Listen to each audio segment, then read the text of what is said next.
we have Aubrey Plaza at a, what do you call it? Is it a dock when there's no boats to it? What's the word for that? Ooh. Right? Like a swimming dock. Like a pier? Pier? That's huge. But Pierce is huge, yeah. She's sitting there by the lakeside on a... I'm not gonna just bother. Gave up. I don't know what it's called.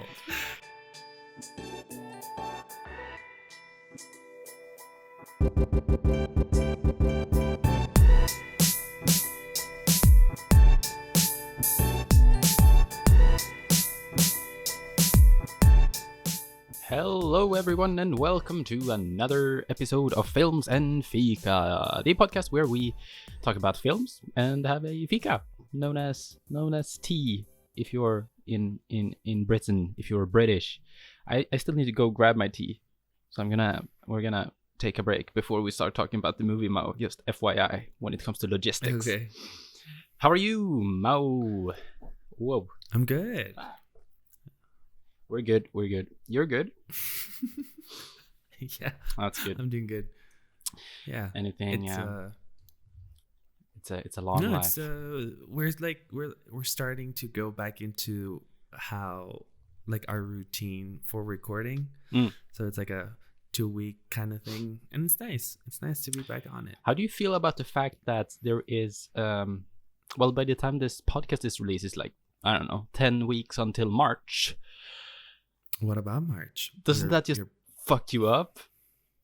Everybody is putting March as the 1 month where quarantines really were put in and the virus was full on, and so it's practically been officially a year, and March is coming up right back again. I don't know about your March, but 2020 March for me was definitely a long month. I don't know. I think it was fine. Realistically, like, I understand the shittiness of the realization that we've been stuck in this fucking limbo of a life for a year in March officially. I think I'm trying not to think about it. Realistically, it's kind of sad because I also don't see an end in sight. You know, it just feels for now that it's just gonna go on. People were sort of hopeful in the beginning of the year. You could kind of sense people hyping it up. 2021 is going to be a great year, yada yada. But I feel like they quieted down pretty quickly. Yeah, I feel like because most countries that I'm aware of decided to shut everything back down because of the holidays, which makes sense because obviously people would have reasons, quote unquote, to leave the house.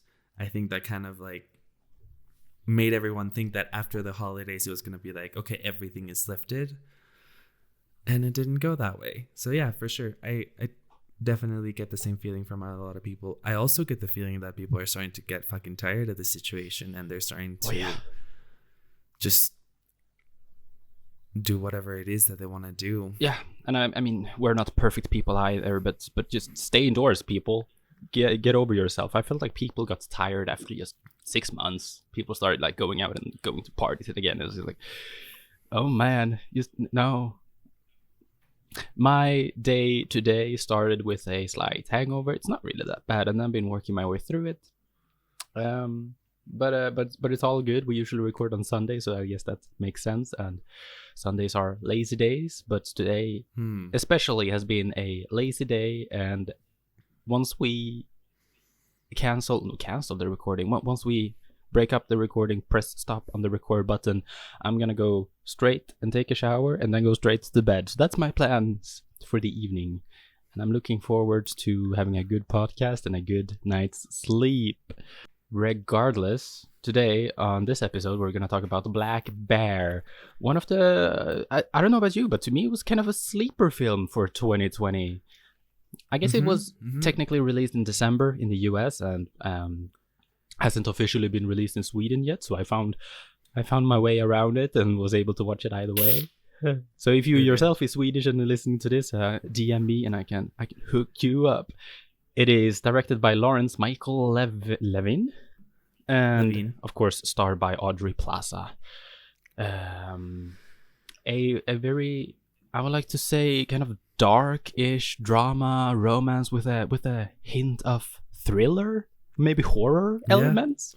Maybe in some comedy, actually. I found myself laughing a lot. Yeah, sure. Pretty dark comedy, like, in a way. Yeah. Right? Yeah.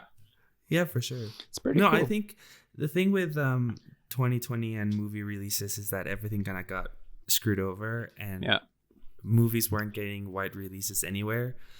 And the ones that were kind of like the big names like Tenet or like Wonder Woman or stuff like that, where you knew that it was out and you knew that it was on VOD or that you could stream it or whatever. And this is such an indie project. That's true. At least that's what it seems, based on the fact that no one really spoke about it. And I think the people that did get to see it was mostly through film festivals, and then now that it's out on VOD. It is impressive, even though, or like, it's impressive how little coverage it got, to my knowledge, considering it has Aubrey Plaza. Is that how you pronounce her last name? I'm sorry. Yeah. Because she's huge, isn't she? She's great, regardless. I think this is probably my favorite performance of her. I think she kind of really owned this movie, but I think you got a point, but then again, we haven't seen her in main roles so much. She's getting there more and more. For sure, but I hope that this is what starts her, like puts her into a main role kind of position for a lot of people who get to see this and they're like, wow, she actually has like a lot of talent, which a lot of us already knew, you know, from her time in Parks and Rec and her other roles in different movies. I think she's actively very funny as an actress, but this one kind of showed us another side of her as well. Don't you think that there's a really risk to that, of being stuck in or put in the box of being a comedy actress? Yeah, no, 100%. And she's not the only one, and she won't be the last one to ever get stuck in that kind of situation. Like Jim Carrey went through that, and Adam Sandler went through that, and all of these actors eventually get a couple of projects where it's like, okay, now I want to show what I can do with a more dramatic role. Adam Sandler's dramatic roles, I think, are fucking insane. I'm shocked at how good he is, and the fact that he doesn't pursue that more, because I enjoy his dramatic roles way more than his comedic roles.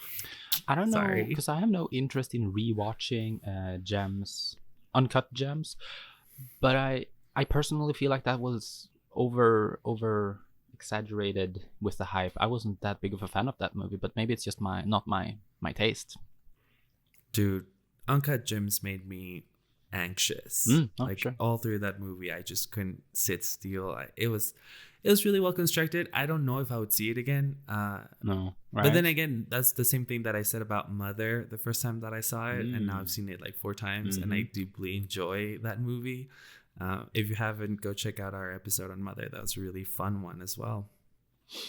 I don't know. Maybe I should give it another shot. I just feel like it was overrated. Maybe I was in the wrong mindset, simply enough. Yeah. I think it's interesting how our mindsets can affect our perception of a movie.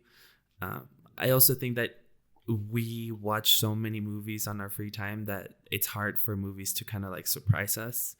Like, when was the last time that you sat down and a movie surprised you in a good way, right? Because it's easy for hype to get in the way and kind of dampen your expectations or your experience, more likely.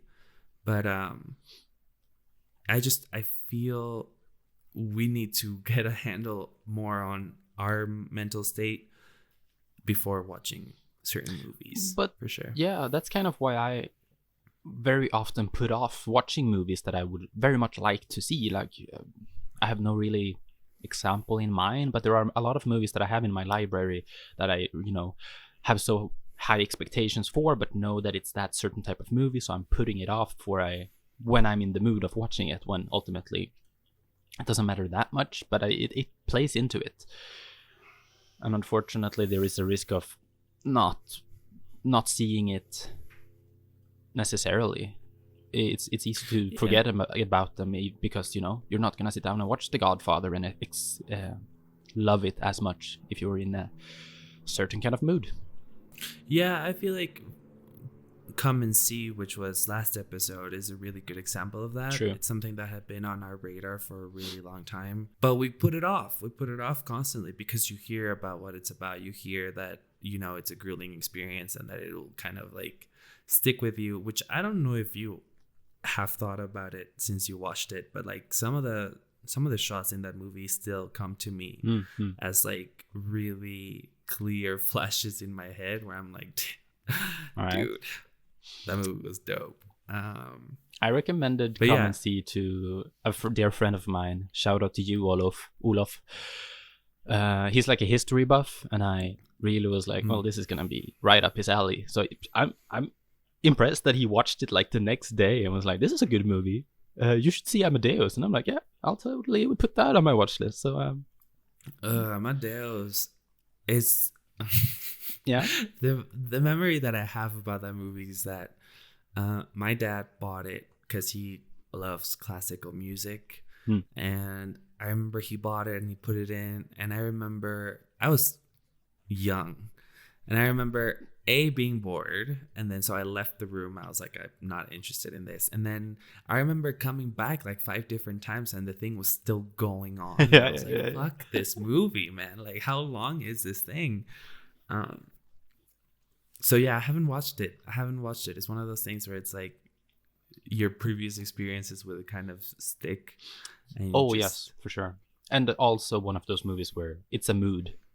Not even like that you have to have the energy and not fall asleep because it's a so long drawn out movie. But yeah, you have to be in a mood to sit through it emotionally or whatever it might be. Yeah. From talking about movies, from one movie to another movie, well, indie movies especially. Right now, by the recording of this episode, by the time that it will be released, or whenever you're listening to it, it will have passed. But the Gothenburg Film Festival is going on right now. Of course, it's online and everything, but I got myself my pass, and I am definitely in the mindset of watching indie, awkward, weird, strange, deep, and just morbid indie movies, or film festival movies, we could say. And I'm very excited. I actually missed Tove, but one of the more anticipated movies is Tove. I think, is it the creator or like the artist for Moomin, biopic on her? I don't think it's my type of movie. I don't think I would enjoy it, so I'm not too sad about missing it. But regardless, it's only been a few days, so there's not much more worth mentioning right now. Maybe next episode there's some stuff to talk about. Are they English spoken movies or Swedish? Is it like an international thing? It's mostly Scandinavian film. I would say 50% Scandinavian. Like, for example, Tove is Finnish for the most part. The funny thing about Swedish film and Swedish cinema is that most of it is Swedish produced. It's not always co-op even, but there's a lot of movies filmed internationally. Like, for example, one I saw, I think it's called The Killing of Two Lovers, set in the US. Okay. Rural. It's like a romance drama out in rural US, family divorce and stuff.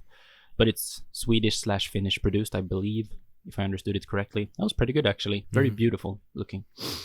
But yeah, if 50% of it is Scandinavian, the other 50 is like Chinese. There's a lot of that. Quite a few American ones and European. So a lot of subtitles for sure. Most of it actually is subtitled. It's weird. This whole idea of film festivals being online is very weird to me. Oh yeah? Because, I mean, at the same time as this festival, we also have Sundance. I'm not very invested. I don't know if you are. But they are going on right now. And, of course, they are pretty big of a festival.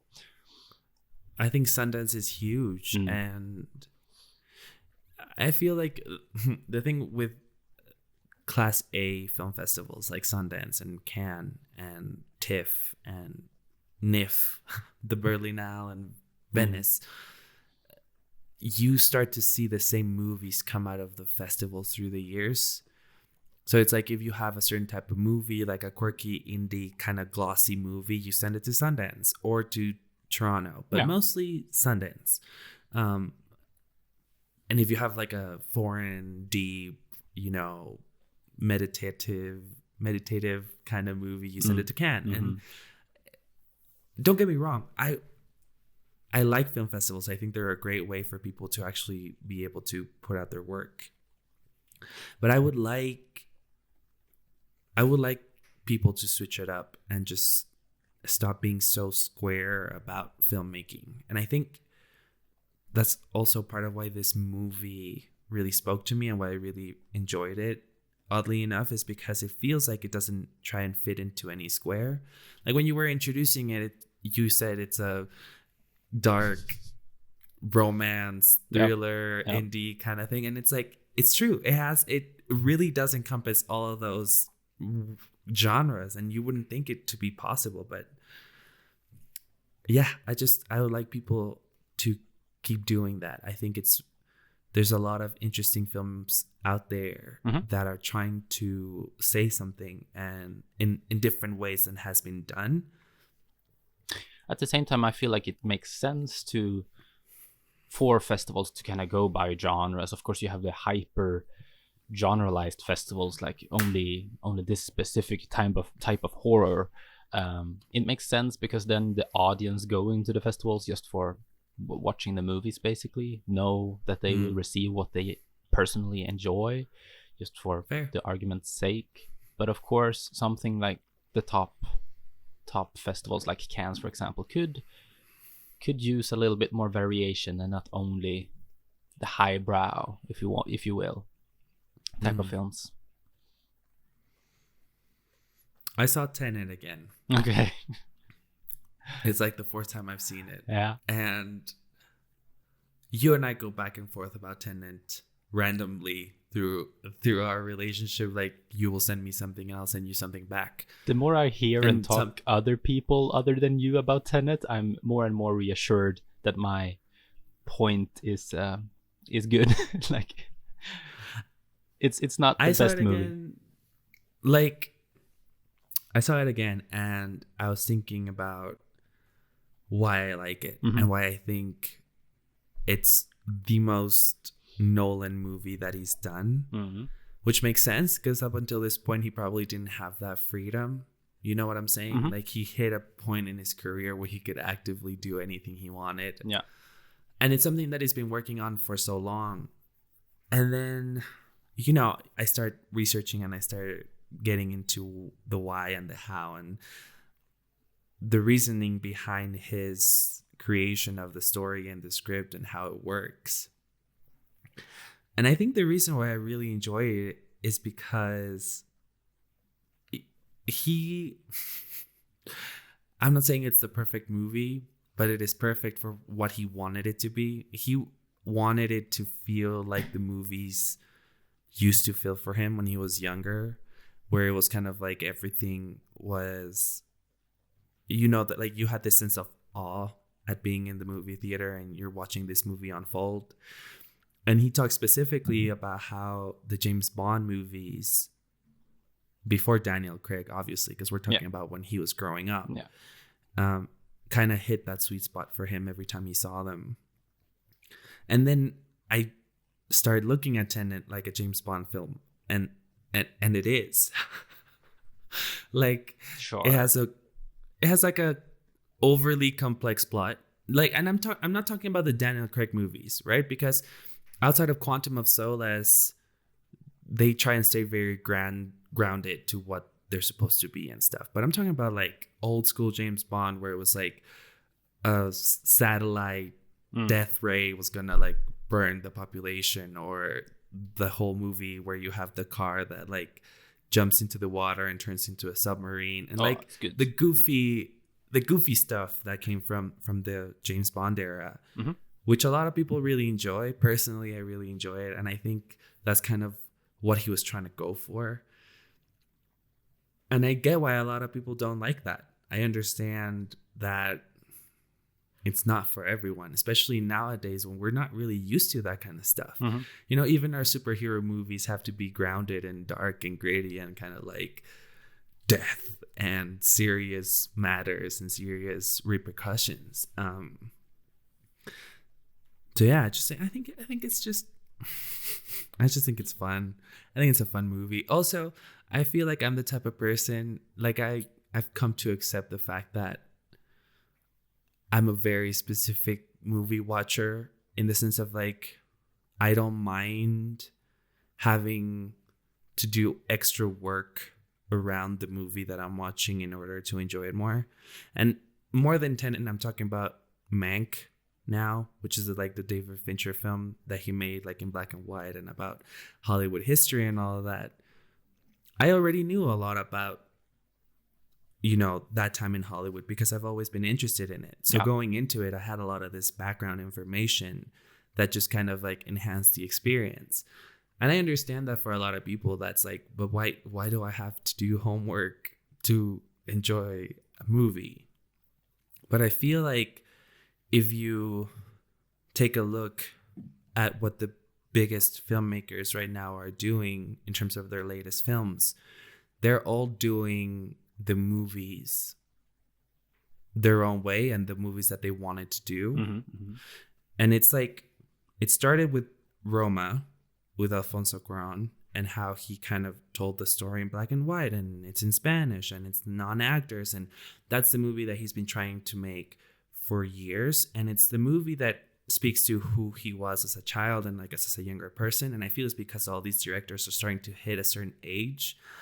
And if you think about it, after that, Martin Scorsese did The Irishman, which a lot of people was the main consensus behind the movie was like, it's a Martin Scorsese film that has all the things that Martin Scorsese likes, the gangsters, the killing, but it also has this whole idea of old age and what it means to, you know, hit a certain point in your life.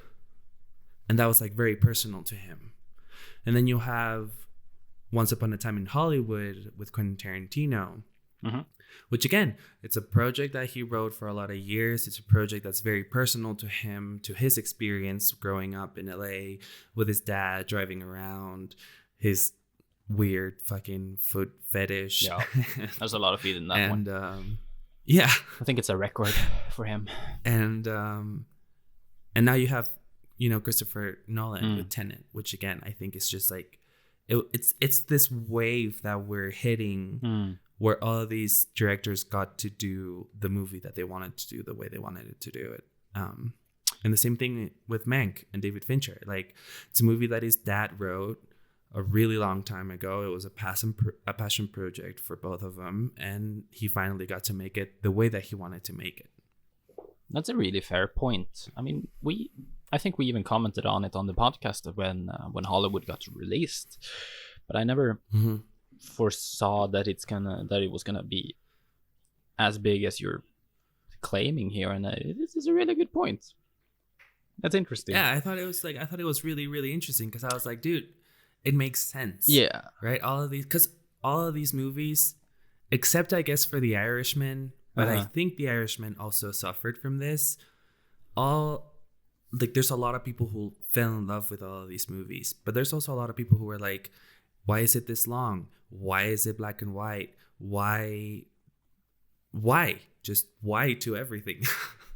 Because it didn't make sense to them. And I feel it's because, you know, with streaming and with all of these opportunities opening up, directors were just like, okay, I've given you a lot of movies that you wanted a lot of. Not that they didn't want to make the other movies, but as we will see when we get to talk about this film, there's a difference when the project is as deeply personal as all of these filmmakers claim their latest projects are.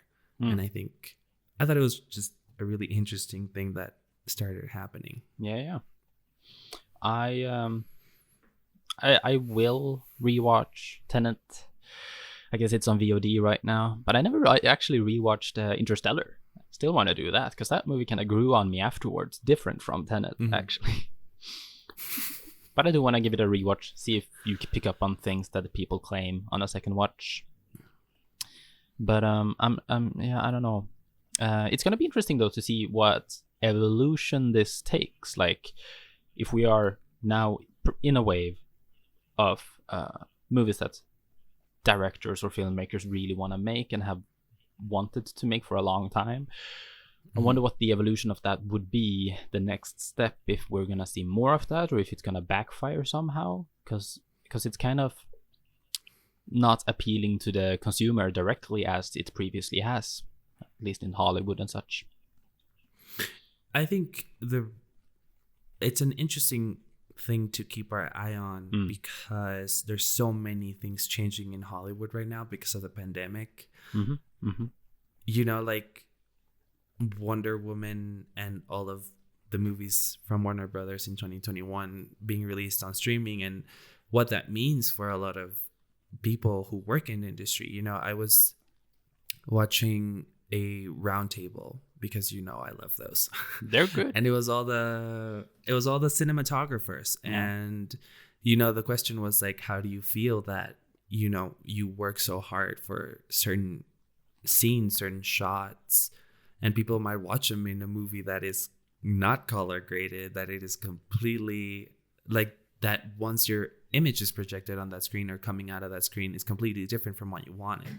Yeah. And we saw that a little bit with Game of Thrones and that episode that's like nighttime all throughout it. And everyone was like, it's too fucking dark, I can't see it. And the cinematographer had to come out and publicly make a statement like, it's because your TVs are shit. You know, they're not made for that. And that was, you know, he took a little bit of responsibility, but also like people don't care about that type of shit. And that's what I mean about film festivals being virtual. It's the same thing, because it's even more so because you're watching it on your laptop or your desktop PC. Like, I doubt a lot of people take the trouble to like hook up their computer to a television and watch through that, you know? It's like the director of Shazam and Annabelle and Lights Out and all of those stuff. He, on YouTube, Pony Masher, very big recommendation actually to follow him on YouTube. Great guy. Swedish also, so you got my personal recommendation. David Sandberg. His name is David Sandberg.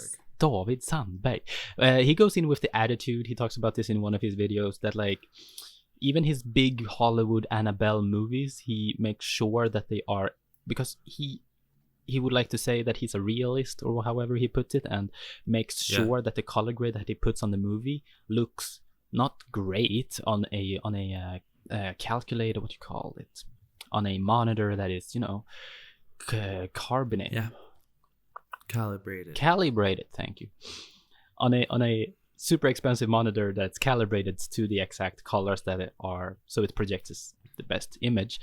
He makes sure that it looks great on that one, sure, but it makes sure that it looks okay on a iPhone, on a fucking Walkman, for all that matters, on a 4x3 TV. He goes through all of these different mediums to make sure that it's like, it looks okay, and kind of adapts the color grade so maybe it doesn't look as good as it could have in the cinemas, but most people, or the amount of people that will ultimately watch it on Netflix on their phone on a subway with bad headphones that are breaking apart like mine obviously are. But that's just a different way of approaching it. And the question is if that's the right way to go about it, to adapt and therefore like decrease your piece of art for the audience's sake, or just for the sake of argument, I guess. I think it's a different way of approaching it and differs from filmmaker to filmmaker. It does. It definitely does. And I was like, you know that I love the debate around using actual film stock and how different filmmakers feel a very specific way about it. Heated debate. But I was watching this interview with we love him He's a cinematographer. We think he's amazing. Yes, that one guy. That one guy that we adore. Fuck. Deakins? His name is like, yes. Okay. Roger Deakins. So I was like, some dude on YouTube grabbed a lot of Deakins interviews and intercut them with a lot of Quentin Tarantino interviews and kind of created this like mini fictional debate where they go back and forth presenting their arguments as to, you know, film and stuff. Nice.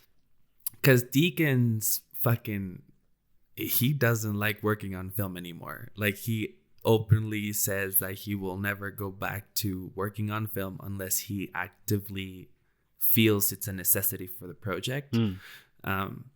But he's like, I just don't like the volatility. I don't like not being able to go to bed relaxed and certain of what we got. Like, I don't, a lot of people talk about the mystery of film and the rush that you get from looking at dailies and not knowing what comes out. And he's like, I fucking hate that. I don't, and on top of that, like, go through that again. Like, on set, the practicability of running film stocks and having to use dark rooms and all this boof. It's an annoyance for sure, just practically. Yeah, and it's like when we talked about Common Sea last week, I spoke about how the restoration of it is amazing. And you know, because film stock doesn't have resolution, so you can remaster and it'll always, you know, come to how good it was captured through that chemical process. And, you know, I was like, you know, maybe it's not as pretentious as people are making out to be. But then I heard Quentin Tarantino talk about it and I was like, no, this is pretentious as fuck.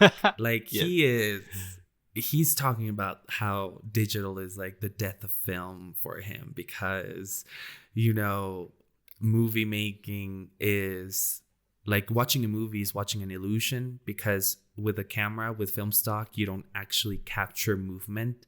You capture images that when are played back, they give the illusion of movement. And he feels that without that illusion of movement that comes from actual film stock, then there's no real magic behind the movies, you know? But like, it's so... Okay. Like...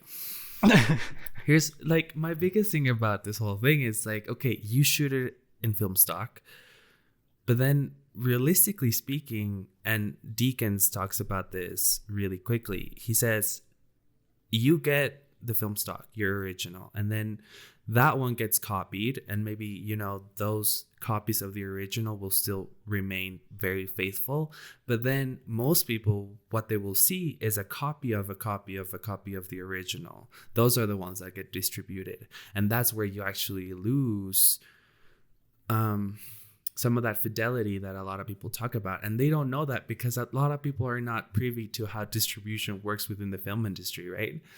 But there's movie theaters that don't even want to invest in a copy of a copy of a copy, so they would just use a DCP, which is the digital file burnt from the original roll of film. So then it's like fucking pointless that you know, went through all this grueling process of shooting in film, so that people end up watching it in a DCP, because at the end of the day, a lot of people don't give a shit. Nope.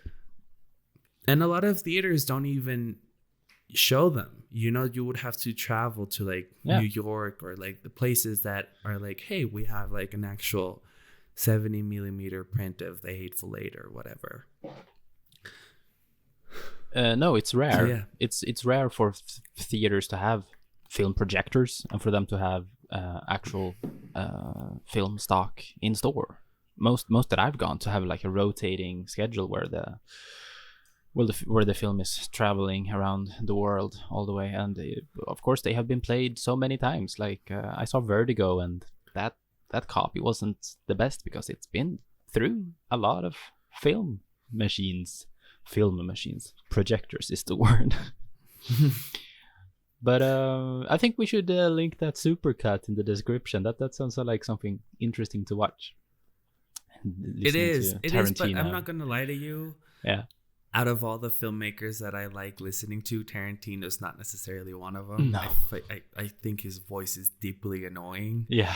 Deeply annoying. And especially when he's going off in this fucking tangent and he's actively pissed. He's like, the death of cinema, and it's like never gonna be the same way. Like, I fell in love with cinema, and like I actually don't go to movie theaters anymore because like I don't want to watch a fucking DCP. And I was like, dude, who hurt you? Yeah, if he would have been born one or two decades later, he would be on 4chan or Reddit forums easily. Oh yeah, he's that kind of guy. 100%. Just yeah. Do you wanna transition into recommendations? Do you have anything fun this time around? Yes. Ooh. I have something that gave me so much joy. Actively. Okay. You and I have spoken about Philip DeFranco's podcast, A Conversation With, and he kind of brings different people onto it. For those who don't know, he is a YouTuber, and he basically sits down with people and has a conversation with them for like an hour and a half. And I personally love Daniel Sloss as a comedian. I think he's amazing. And he had an episode with Philip DeFranco about a year ago, I think, maybe a little bit more. And he just did another one last week. And it is one of the funniest things I've seen in all of January. It was so good because he's like, it's not like he's putting on a show. Like, he's actively just like a funny person to listen to, and how he talks and how he kind of views the world in this very cynical and fucked up way that a lot of people would be really scared of saying some of the things he says publicly. And I thought it was just a lot of fun, and I thought it was worth recommending, to be completely honest, because I feel like a lot of people need a laugh from once in a while, and I thought, like, I laughed all through it. Awesome. It was amazing. So that's my recommendation. He is not one of my favorite stand-up comedians, but the episode that he did with DeFranco is a good episode. So yeah, I can vouch for that on that part. Yeah. My recommendation of the week is controversial because it's something that has been recommended before, but not really. But yes, definitely. I think it was what's the grammar, that recommended it previously, but that was in an earlier episode. Corridor Digital and their channel Corridor Digital Crew on YouTube are great people. I've been following them for, well, as long as I've been a teenager. Cool guys, make a lot of just random skits and shorts. Many of them are pop culture inspired, but as of recent they have been doing or you may know them as VFX Artist Reacts. So they did one in particular for The Mandalorian. I'm not gonna spoil anything for Mandalorian. I, different from last episode on the podcast, have now finished it, and in the last episode you get a reveal of a certain character that is introduced, and these guys comment on the VFX that they used to recreate their facial features, and how breaking it down how to do so, basically, on the VFX Artist Reacts part of the channel. But the one I would like to recommend specifically is the video following that, where they recreated it themselves and tried to see how they themselves would do it using what's the software called? Deepfakes. Thank you. So they used the deepfake. It was unclear what Disney used. They weren't willing to discuss it themselves. No one fucking knows how they did it. Like, everything about how they have done The Mandalorian is out there. Everything, like the voice acting for Mando, and like the practical effects and the background, and like everything is out there in the Disney Gallery thing that you recommended. But they won't talk about how they did this character. Once I saw the episode, it was like, well, that looks like a deep fake, but it's very CGI looking. Nevertheless, my best guess is that it is a mix of the two, because apparently they're working on their own software for deepfakes. Disney is, but Corridor Digital Crew and their episode on them recreating CGI and deepfake of this character. Go look that up. There is spoilers in the video though, however. Should be noted. Really cool, and I feel like they did a very good job as a small ass studio in LA compared to one of the biggest, if not the biggest, studios in Hollywood. So I mean, yeah, that's my rec.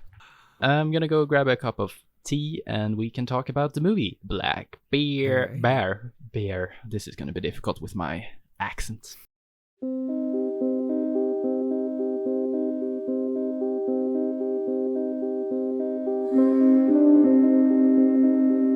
And we're back. We're back to finally get into this week's movie. We are going to talk about Black Bear, which is a 2020 film directed by Lawrence Michael Levine, who also wrote the script. It stars Aubrey Plaza, Christopher Abbott, and Sarah Gadon as this kind of like three-hander performance, which I feel like obviously Aubrey Plaza is the main character, but the other two are just as important to the narrative, and they also do a really good job as you know, as far as their performances go. And I didn't know anything about this movie going in, and I think that's probably the best way to approach this film. That was basically how I was introduced to the movie. One of those where, you know, better without any introduction to it, and the result will be better. How were you like put upon this movie? TikTok, basically a compilation of sleeper movies from the 2020s. However, if you're interested, a very easy kind of simple synopsis would be that there's a remote lake house in the Adirondack Mountains, and a couple entertains an out-of-town guest who's looking for inspiration in her filmmaking. And that's kind of like the most basic premise I can give. Without getting too much into it. I feel this was a really interesting watch. When you brought it up as a possibility for this episode, I was like, yes, because I was super interested about it. I saw it on Letterboxd, and I saw it on a couple of articles here and there talking about Aubrey Plaza. And again, the sleeper movies of the 2020s. How do you feel about it? 5-minute quickie spoiler-free review. I know that you have a non-sexual fetish, or you really appreciate movies talking about making movies. Yes. I was not so impressed by this one. It didn't have it didn't sit with me right, simply. It dragged on for me in areas. However, I will admit that the acting is phenomenal. There's great acting, simply, but it is. I think it's drags. That's my main issue with it. It's kind of weird at times, and you're not sure what's going on, so you feel alienated a bit. Not that was a huge ass issue, but that's kind of something that lowers the score for me. So, but by your response here, it sounds like you're appreciating it way more than I, and hopefully that will make for a cool discussion. I really, really, really like this movie. I thought it was fucking dope.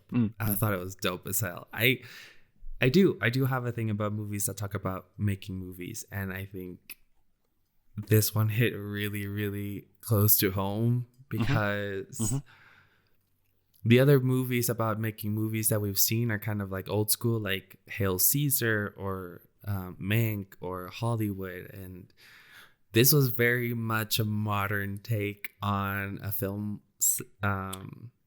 You know, how it is to deal with this creative process nowadays. It's a little bit more about the psyche of a filmmaker than anything.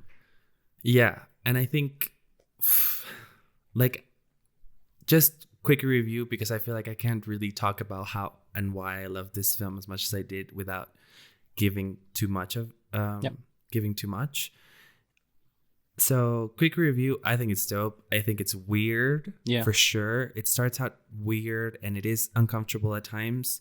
I think Aubrey Plaza delivers an amazing performance, and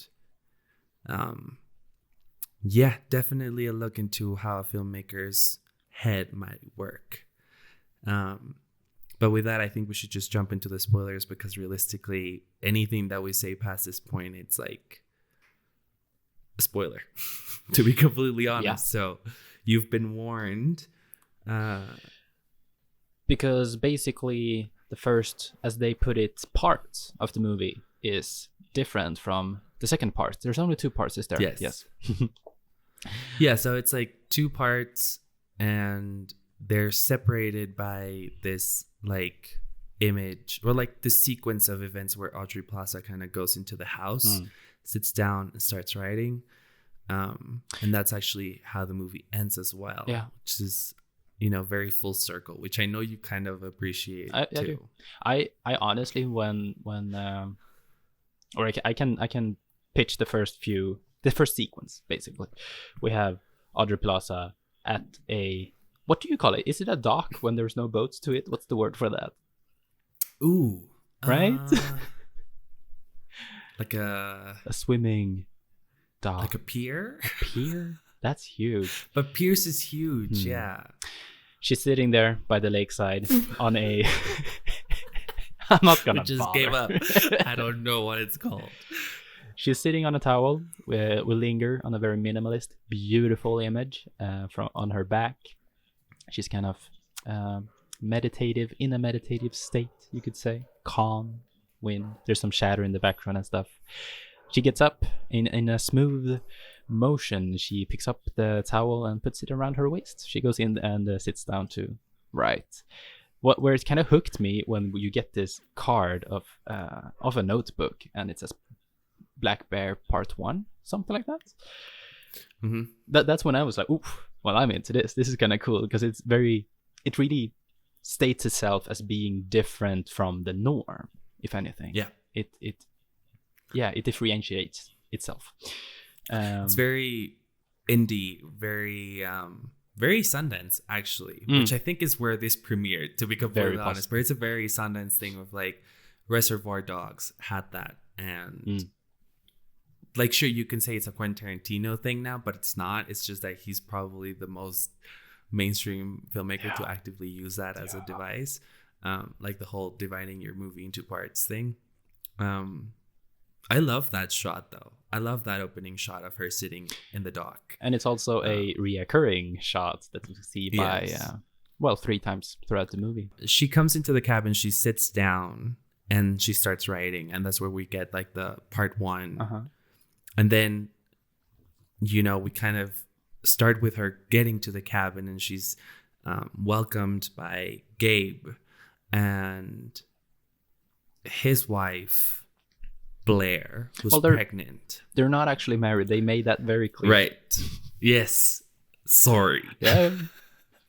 No, you're right. It's important for us to understand that they're not married. And so here's the thing about the first part of the movie.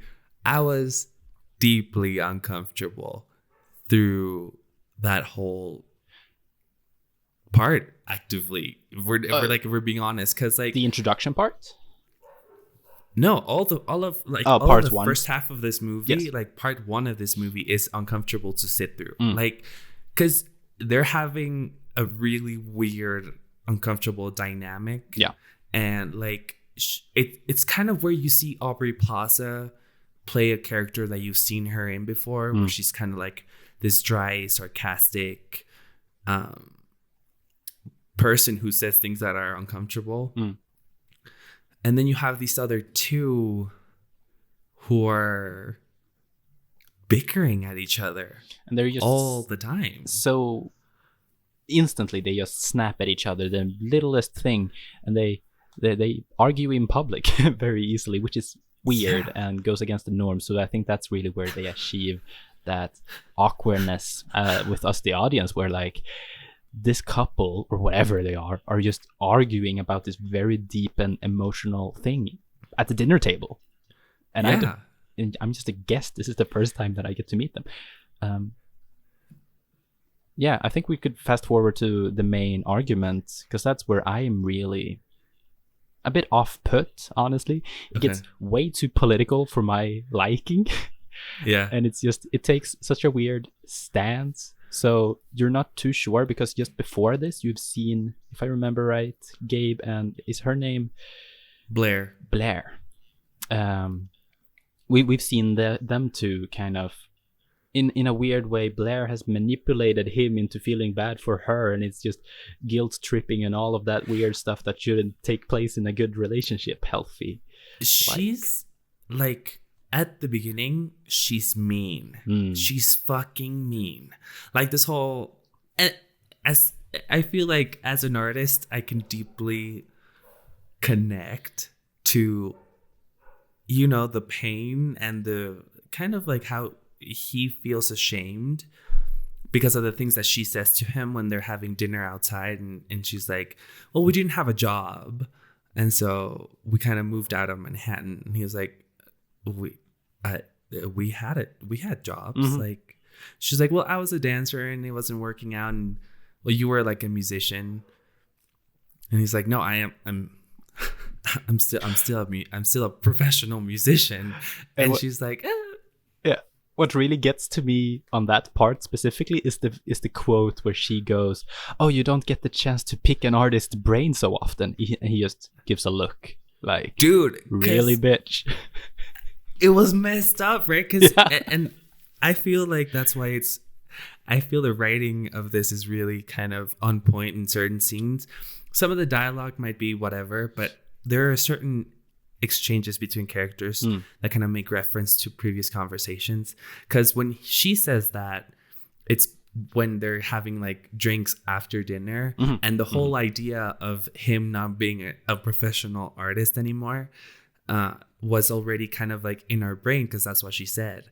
And then you have, and what I like about her performance is that you can see that she knows that it will hurt him deeply when she says that. Yeah. She's like, it's not every day that I get to pick apart an artist's brain. And he's just like, what the fuck? So I feel up to this point, post dinner, she has been established as the badder person among the three of them. Of course, Plaza's character is a little bit questionable because she has made very many contradictory things as of now. But then Gabe's ideologies are just completely fucked, and for some reason Plaza's character is agreeing with him, and she is straight up manipulative. So it's just a bunch of bad people in the same room, bickering. When Aubrey Plaza's character Allison stands up and she goes, "No, I mean, like, he's right though. Like, bitches do be crazy." Yeah. and the other girl, like Blair, just turns around and she's like, "Are you fucking kidding right now? Mm-hmm. Like, are you joking? Like, I don't know if you're joking." And she's like, "I'm not joking." And you're like, you're okay. And I feel what works about the first part of the movie is that weird dynamic that all three have with each other, because like you said, none of them are necessarily likable at this point. Like Aubrey Plaza comes across as someone who likes to start up shit, which is messed up because you're like a guest, so why are you trying to put your hosts against each other? And then also the dude is like sleazy, like he is clearly hitting on her.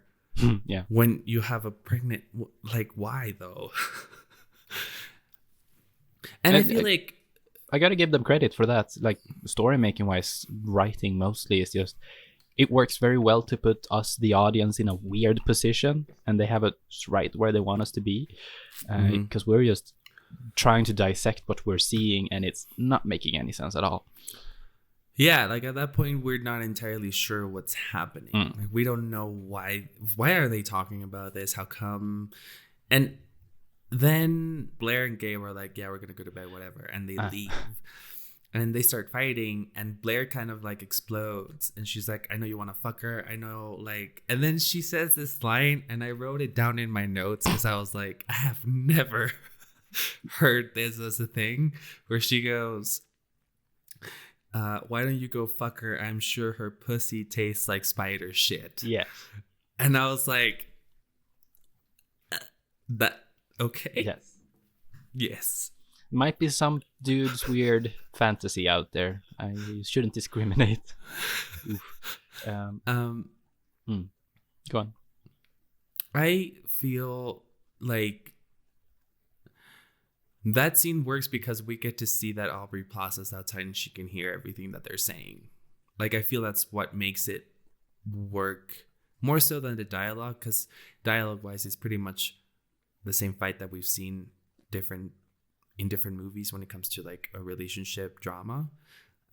But us as the audience understanding that Aubrey Plaza's character Allison is outside and she's listening to everything going on inside, it also kind of shapes and puts context around what happens next, which is that she does obviously end up sleeping with Gabe, which is like like he's the most basic man ever, where Aubrey Plaza decides to go swimming in the middle of the night in this lake, and he's like, I'm gonna bring her a towel because, you know, I'm a good host or whatever. And I was like, okay, dude, sure.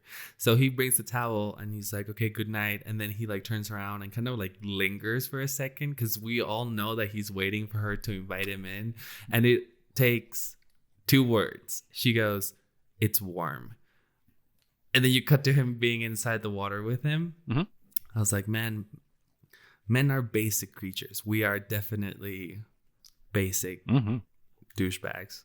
That's it. I forget when it takes place necessarily, but we see earlier in this story, Aubrey Plaza's character, she's walking on the porch, and we hear some growling. Oh no, the lights turn on because motion sensors, I guess. And it's a bear that has been rummaging in the trash and stuff. Overall, I mean, we do see it here and there, but I wish we would have explored that more. Basically, I'm not completely satisfied with the bear. I think it shows character. up 3 times. Yeah, which, as we know, is like what you need for it to be an important recurrent event. So you need it to happen 3 times. I don't know. It's kind of weird. I at least sat waiting for an actual black bear to pop up more frequently. Have a bigger role. Of course, it's deeper than that once we get into part 2 and all, of course. But I wish it is. If you're actually going to establish an actual bear, then I would like to go with that a little bit more. I don't know. Nitpicking, kind of. Of course, so Gabe and Allison ends up sleeping together. Yes. She admits to be a pathological or whatever she says liar, and she's still married. And that entire scene is very uncomfortable because she is clearly... her entire body language is just screaming that she does not want to commit to this, but he is completely invested in her, and his tongue is playing pool with hers. I think more than not being committed to it, I think that she's so detached from the situation, because I feel when it comes to part 1 of the movie, I feel what they're trying to get at is this idea that I feel the whole movie is about manipulation and emotional manipulation at that. And I think at this point in time, for Allison, who's Aubrey Plaza's character, she is just fucking with them. That's why she's like, nah, dude, like, I've been lying since I got here. Like, I have a husband. My mom, she's not dead. I am a feminist. I think everything you were saying was bullshit. Like, all of this stuff comes out of her, and I feel that's why it's not like she wants to sleep with him because she wants to sleep with him. She more like wants to sleep with him to see what happens, right? Of course, she couldn't have seen Blair waking up and fucking hitting him in the head with the statuette. I was like, and that's the moment where it's like, what? Well, this is fucked. And I really Yeah, 'cause appreciated then- it. It was super cool, the turn of events, and like it wasn't foreseeable at all, I guess, up to that point at least.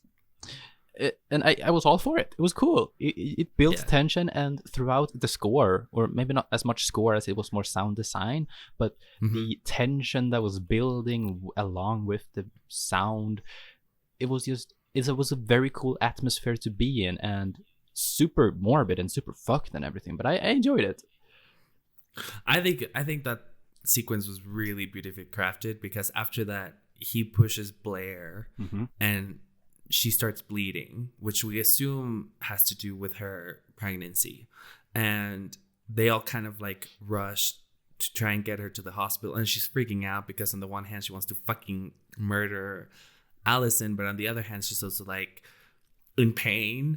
And you know, this whole handheld sequence of we follow Allison's character into the house and get the keys and go outside and don't fucking touch me, you whore, but get into the truck. And then they start driving, and then they crash, and then we're back at the beginning with Aubrey Plaza on the dock. And then, you know, she goes back, she's writing, and then we get part 2 of the movie.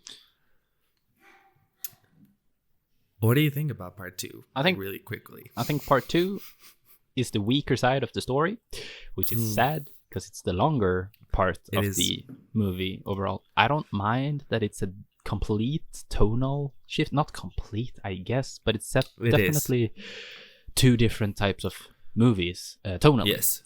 It covers the same 100%. Sort of, as you said, manipulative people, emotional manipulation.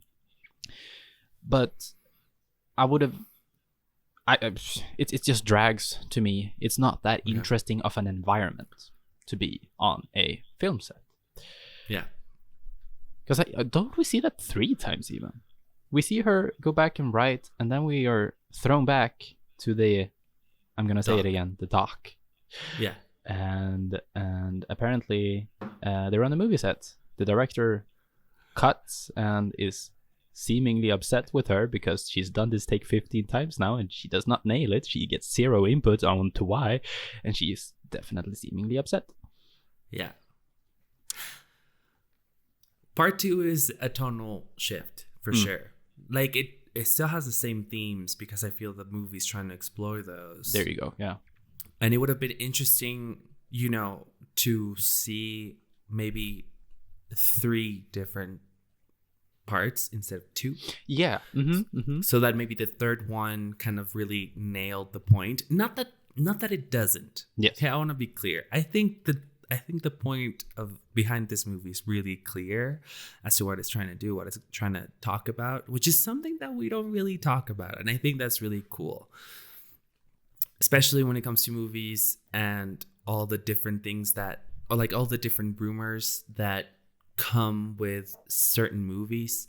We saw it with Come and See last week, where the rumor is that the director wanted to hypnotize the main kid so that he wasn't like completely fucked up by the experience of being shot at and all this other stuff. But you also have it with movies like The Shining, where you hear that Stanley Kubrick fucking, you know, hunted and broke down Shelley Duvall so that she could play the role better.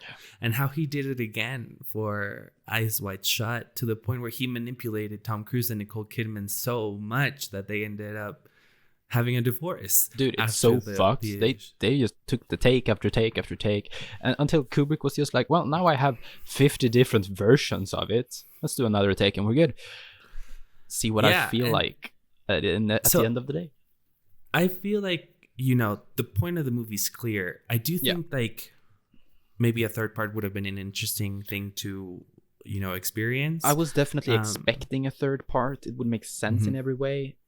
And yes, that kind of lacks the entire story for that reason. I will say this though, the second part I really enjoyed because of what we said about like movies about making movies. I know.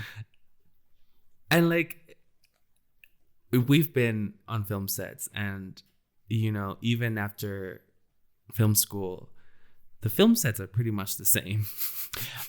I must Like- say the thing that I did appreciate about a movie with a movie, because in this case I feel like it's just too meta. It wasn't. It is super meta. It's way too meta, if you ask me. But I do appreciate the fact that this movie set was just so messy. Not even talking about the people, but like the coffee machine is way too hot, and it's just craft foods everywhere, and that kind of made me feel accepted as a filmmaker by my own experiences. No, and it was nice. It was nice. First of all, it was nice to see the diversity within the film set, which I feel like it's probably the biggest fake aspect of the whole movie is just how diverse it was. Like, like half of the crew was women and people of color and, you know, homosexuals, LGBTQ plus people. Like, film sets are unfortunately not there yet. Some film sets are, but not all of them. I wish it was more like that, because honestly, those people are the most fun to hang out with. But it's really, really, really meta. And what I do like though is the change of the roles and how now it's Gabe and Allison who are married, and it's Blair who's kind of like this object of discord. But that's why I feel like a third one would have been interesting, where maybe Blair's character is the one that switches. Maybe she's like the creative. Maybe I don't know. I personally don't know what I would have done with the third part. And it's probably the reason why there is no third part. Like how far can you take this metaphor, you know? Yeah. Because I feel like there's really no point in us summarizing the rest of the movie. Like, it's pretty straightforward. The idea is that they're making a movie that Gabe wrote and is now directing, and he's married to Allison, who's an actress. And from what we understand, based on context clues, the script is loosely based on their relationship and aspects of their relationship, and maybe something that they lived through as a couple at one point. And now they're, you know, shooting a movie based on that. And to be completely honest, that is deeply fucked up. As someone who draws on his personal experiences to write, I can understand how that kind of brings you to a breaking point in a lot of ways, especially if you've not really worked through some shit first and then you want to, you know, relive them. But I feel the first part of the movie is, you know, I feel like what we're watching is that Aubrey Plaza is alone in the cabin all the time. Mm-hmm. Like, she's alone. And what we see is her ideas that are coming to her. Right? So she's like out in the dock. She gets an idea. She goes back in. She writes it down. And then we see that idea play out. I could see it as being... Because, I mean, I think it would be worth mentioning that the movie they shot in part 2 is not the same as in part 1. There's a lot of clear differences in it all. And the director is definitely going out of his way to manipulate, I think is the best word for it, using the second actress there to make her jealous to get a better performance and that entire thing. So I wouldn't be against the idea of Aubrey Plaza in the cabin looking back on a memory that she had or an experience. Maybe part 1 would be the end result ultimately, and part 2 would be her experience, or like almost flashback like. Of course that she would put it down on her notepad there, but that it's more close to her own experiences rather than just imagination. I feel like it definitely has to come from experience, because she talks about it a little bit when Gabe asks her why she's not an actress anymore. Mm-hmm. And at first she's like, maybe I just wasn't pretty enough. But then when she's like telling him the truth about everything, she's like, I was difficult to work with as an actress. Like, I was a difficult person. I think it could definitely be part of, you know, her personal experience, but I truly think that what she's writing down is her thought process of an idea. And I think that's kind of like the main thread of the movie, is that that's how it happens for a lot of people when they're in a creative process. They're like writing something and they develop it and they're like, okay, but what if this changed? And then you kind of like write a second draft and then you make more changes and you do all of this stuff. And I think the black bear itself is inspiration. Yeah. Like, I feel that's why it's trying to symbolize, because it comes at moments where you would maybe think because that's what she's doing, right? Like as creatives, we all have this idea that if you go up to a secluded place, you will be able to write like your magnum opus and it's going to be amazing because no one's going to distract you and you're going to be isolated and in like zen and centered and peace with your creative persona. And I think that's what she's trying to do. She's trying to figure out what her next movie is going to be. Yep. Definitely drawing on her experiences though. Because I feel like if what we see play out are her ideas, she touches on subjects that seem to be too close to heart for her not to have lived through those, you know?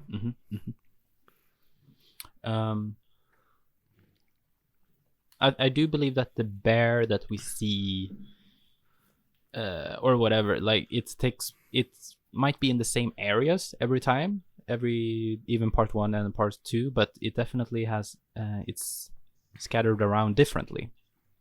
So it's her having the idea. The title of the movie is clear, Black Bear, and there's a bear at the same time, but in story 1 it's Aubrey Plaza herself and her character that sees it. In this second part, it's more the first AD and the script supervisor, etc. And we even hear the growling a bit more when she's outside and stuff. If we do want to touch more on the bear though, what the fuck is happening by the end of part 2? Sure, we get to see the bear again and everything, and quick summary, surprise, the director ends up actually having feeling for the actress. I forget her name. Again, is it Blair in that one as well? Yeah, she's Blair too. Canonically, meta as fuck. I mean, Aubrey Plaza goes up and see them fucking on the floor instead this time, and turns around. There's a fucking bear there.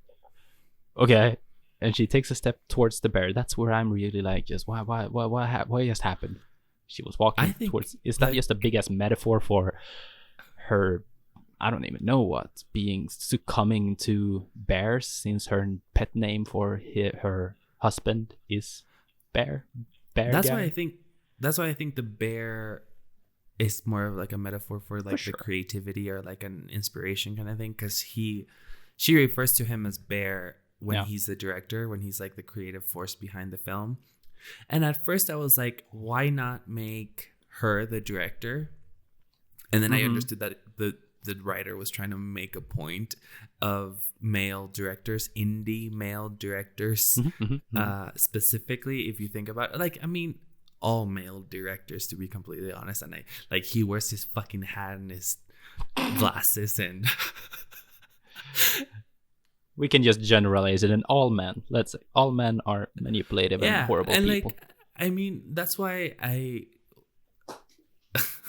think that's why I really enjoyed the second part of the movie, is just because there's so many things within that we've lived through, that we can relate. Like, you know, like a very hectic AD that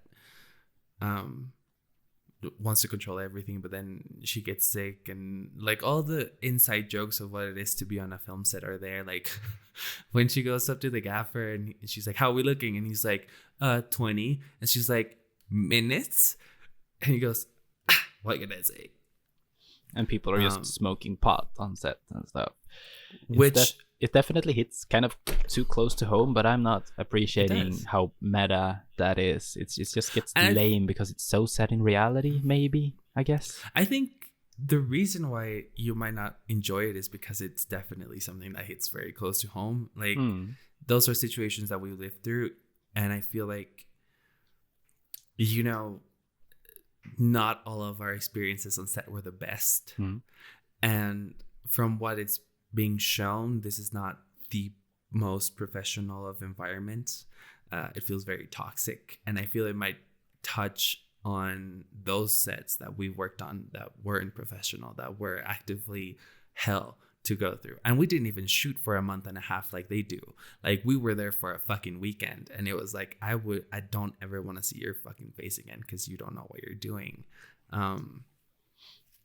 So maybe ironically, the director knows exactly what he's doing, and seemingly he's getting what he's looking for. But he knows that his relationship is gonna break apart because of this movie, and that's fucked. I feel the second part really works in trying to show exactly what the director was trying to say about art and the creative process, and how it can be really fucked. Like, it can be really toxic for you to incorporate certain aspects of your own life into what you're trying to create. And that people are willing to go to those lengths for their art, and whether that's okay. And more specifically, as a director, what's your responsibility to your actors, right? Like, how much are you willing to possibly, really mess up this person just because that it's going to be the best performance? It's kind of like the same idea that Whiplash brings out. I don't know if you've seen Whiplash, right? Where it's a good correlation. Yeah, where J.K. Simmons tells, he's talking to Miles Teller after everything that he put him through, and he's like, "There's no words in the English language that are more damaging than good job," right? And he's going through this like explanation of how he's an asshole and he's rough and he's kind of a douchebag to his students because he knows that they can be better, and he's trying to like make them the best that they are. But the other side of that is like what Miles Teller's character tells him after that is like, but how do you know that you're not like putting off the next great drummer just because you're being an asshole to them? And he's like, I don't want to deal with this. So then he never does. And I feel like that's one of the main things that he's trying to say, like how much skin is okay to, like, for people to be putting into something. How much is too much? When is it too much? What's the responsibility of everyone?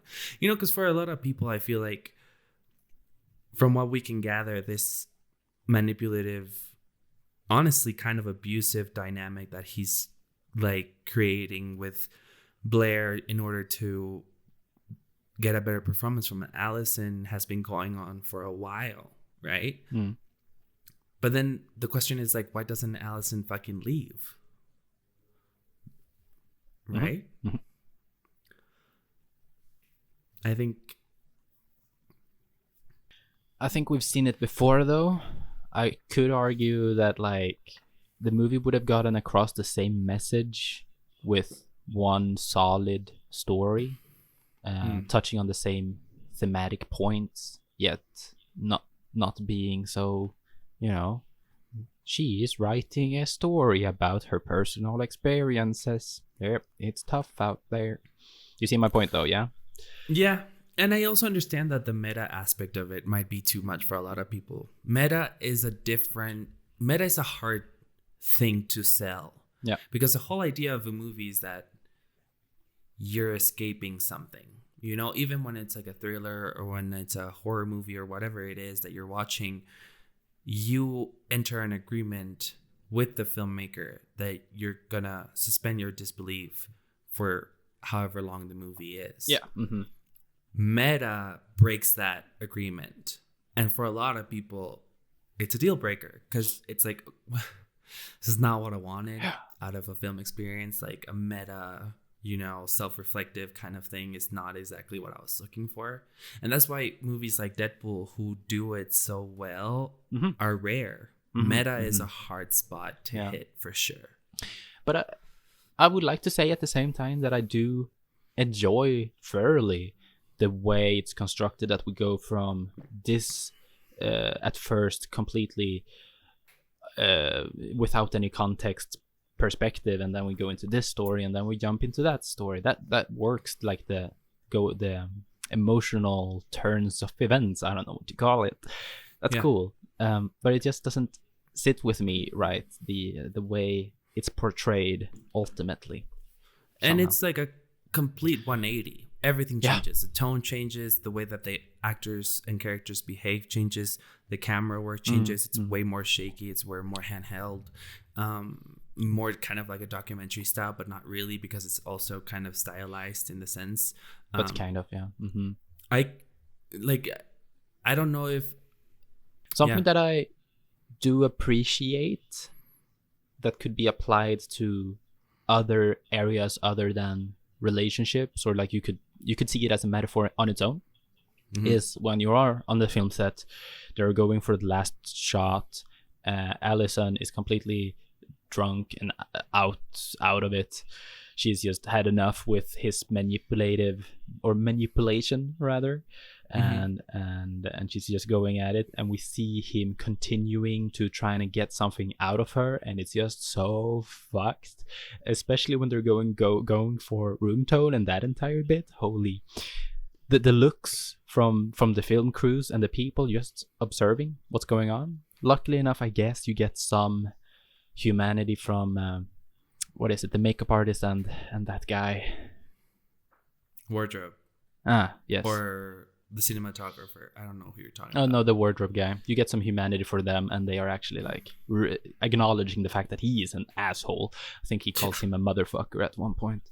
Yes. But still, there are so many passive people just literally surrounding the relationship that is being deconstructed in front of them, and I think that could be applied to many things, whatever you want to find.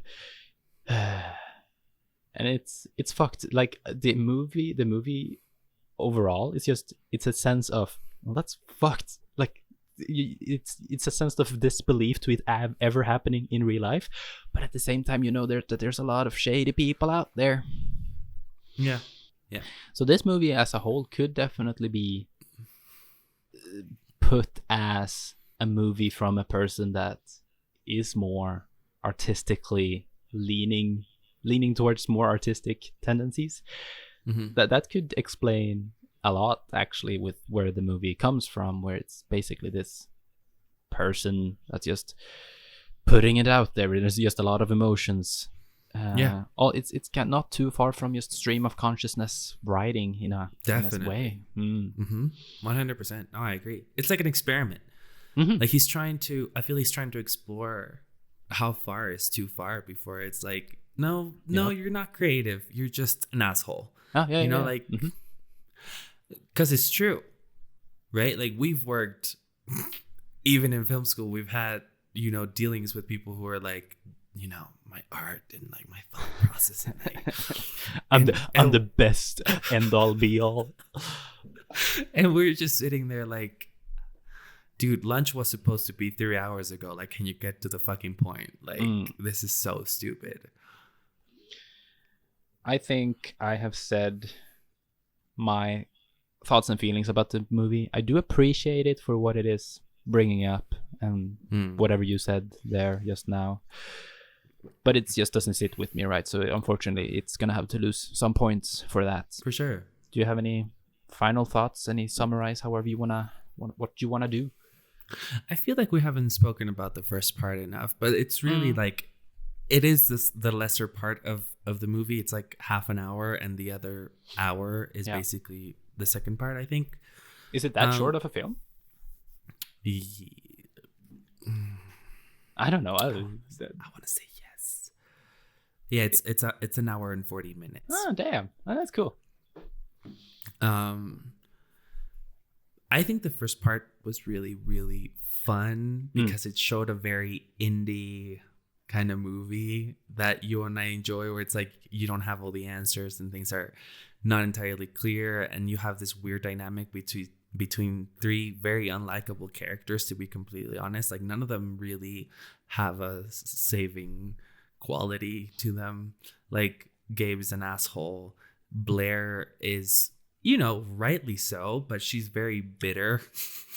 Yeah. And then Allison just likes to stir shit for the fuck of it to see, how far because I feel like what I think she's doing in the first part is she's trying to construct a story, right? But she's using, I feel she's like a little kid and she has dolls and she's trying to see how far she can push these toys and what comes out of it just for the fuck of it. That's how it feels, which is obviously like it complements the second part of the story where Gabe is the one who's trying to manipulate these two women for his affection. But yeah, I think it's a short movie and it's kind of very clear what it's trying to say. Yeah. It's an interesting conversation. Yeah. Personally, I enjoy the meta aspect of it, but that's just because I truly do enjoy filmmaking, even though there's a lot of toxic areas within the industry and within a film set. Rating. So yeah, we can go cool. to our rating. Yeah. I think I wouldn't want to discourage anyone of like if someone asks me about it, I don't want to discourage them from seeing it. But it has an interesting discussion. It just doesn't land for me necessarily. The first part is just a bunch of people bickering. The second part is just a bunch of misfortunate events. And the bear, I'm kind of unclear what it is. I'm not sure if your stream of consciousness or not, but a story of a person constructing a story, I'm not sure if that's a valid reason to actually publish that story. know. Yeah. Sure. Rating, however, out of 5 stars, I'll give it 2.5. Yeah, that makes sense. Yeah. It's average. It's cool. It was a good watch. It is. It's entertaining for sure. I feel like it's a very entertaining movie. I can see the meta aspect losing a lot of people. I think the performances were great from all 3 of them. Like, cause their characters switch 100%. And like seeing Aubrey Plaza in a very like emotional place is new. And she kind of nailed it, especially because she's drunk for half of it. And that's not easy, man. Like, that's not an easy headspace to be in. So props to all of them because I thought they did a great job. Again, I can understand why the very essence of the movie being 2 very distinct parts could turn off people because a lot of people are used to like, oh, like this is the tone, it's very concise, and I feel that's why indie filmmaking overall kind of challenges people because it doesn't necessarily follow the rules. But I enjoyed it, and as a person who is constantly thinking of how creativity works and how ideas flow from one another, I thought it was a really interesting exercise, and I'm gonna give it a 4-star out of 5. Oh, really? Yeah. Cool. For sure. Very fun to see Aubrey Plaza, definitely. Looking forward to the next one. Alrighty. So yes. Are you... Yeah, man. My cup of tea is over. You're drinking coffee, though, aren't you? Is your cup of coffee over? Yes. Good, because so is our conversation about Black Bear. Good watch. Cool. Yeah. Good stuff. Another episode is running to the end. Yeah. Now, why don't you let them know how to find us once we release the next episode? So basically, we are on every podcasting platform they can think of: Spotify, Apple Podcasts, Google Podcasts. What about Deezer? Are we on Deezer? Deezer. I think we are on Deezer. Yeah. Yes, we are.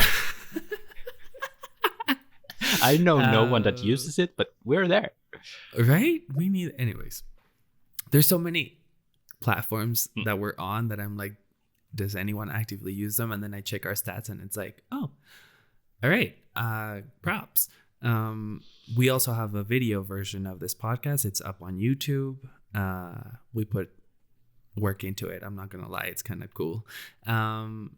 We're also on Letterboxd, where me and Agat log multiple films over multiple days, films that we don't necessarily get to talk about here. So if you want to get to know us a little bit better, you can follow us there. And we also have a TikTok where we're uploading outtakes and little bits of the podcast that don't always make it into the podcast. And we're also going to be putting up there like some top 10s, some behind the scenes, just quaint stuff. So why don't you give us a follow, you like, you subscribe. If you're on iTunes, a 5-star review always helps us. That would be really nice. But yeah, thank you so much for joining us. Thank you.